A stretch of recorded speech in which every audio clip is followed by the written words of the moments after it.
Let's talk about the inverse of a quadratic function. What you see right here is the parent quadratic function. Of course, it goes through 0, 0.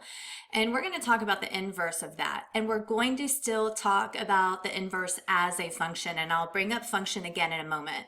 First of all, let's remember that inverses are reflected across the linear parent function y equals x. So we're going to take this parabola and we're going to reflect it over this slanted line.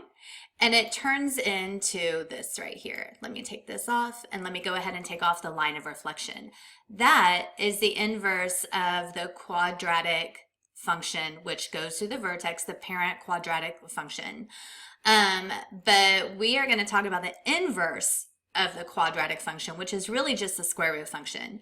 And remember, a function has to pass a vertical line test. And if you notice right now, this is not going to pass the vertical line test. So what we're going to do is we are going to restrict that inversed quadratic function and just focus on the top part of this branch, which is known as the square root function.